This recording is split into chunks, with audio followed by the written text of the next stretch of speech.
You ever wonder how one small change could rewrite your entire life? They call it the butterfly effect.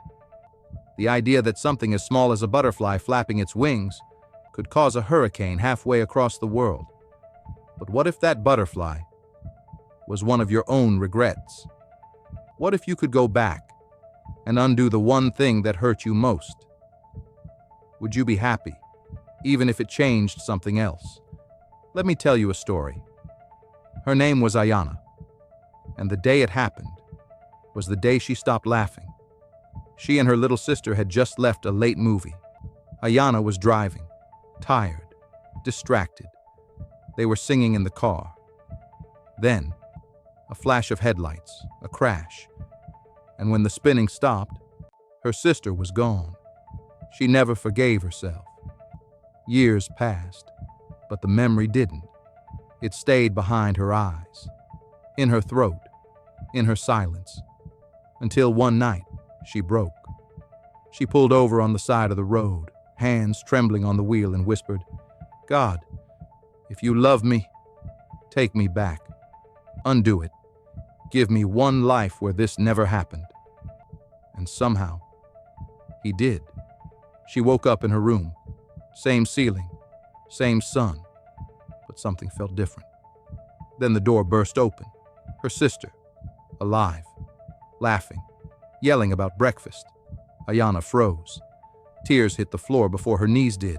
She pulled her in and held on like life depended on it. The pain was gone, the nightmare erased. She had her back, and for a while it felt like peace. But peace made her softer, in all the wrong places. She laughed more, went out again, started saying yes to things she used to avoid. And that's how he found her, a friend's game night.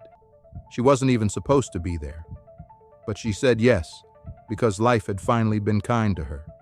He was charming, attentive, pulled her chair out, said he loved how much she smiled. And in this version of her life, she smiled all the time. They started dating. Fast, too fast. At first, he was everything. Then came the outbursts, the accusations, the silent treatment, the rage behind the smiles. But by then, she was already in too deep. It happened one night after dinner. He got angry about a text, started yelling in the restaurant. Her sister tried to calm him down, so did she.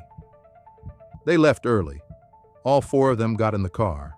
Ayana, her sister, her son, and him. He was driving.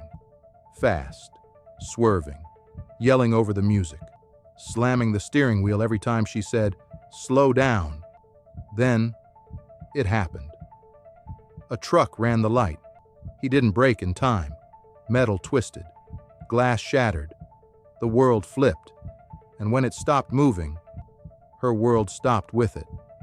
Her sister was gone. Her son, lifeless in the back seat.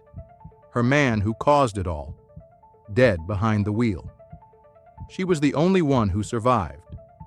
Weeks later, Ayana opened her eyes in a hospital bed, bandages on her arms, IV in her veins, silence in the room. No balloons, no visitors, no life, just stillness. And the kind of grief that doesn't cry because it's too heavy to move. She laid there staring at the ceiling, tried to remember how to breathe. Then finally, with everything she had left, she whispered, "Why me? Why would you let this happen again? I thought I fixed it. I did what you wouldn't. I saved her." And that's when God answered, not in sound, but in spirit. "You saved her life, but you destroyed the structure I was building around yours. You pulled one thread from the fabric of my plan and expected it to stay together. You didn't trust the pain I allowed because you didn't see the danger I blocked." She clutched the blanket, shaking, and God kept speaking. "You asked me why it got worse? Because you rewrote one moment without knowing what that moment was holding back. That grief was sacred. It would have made you watchful. It would have helped you choose wisely. It would have shaped how you loved and who you let in. And your son was supposed to become something great. A healer, a speaker, a leader, someone whose voice would have moved nations. But that future needed a mother who had been broken, because only broken hearts raise children with unbreakable vision. Tears poured from her eyes. And then came the deepest truth of all. The man I had for you was still becoming.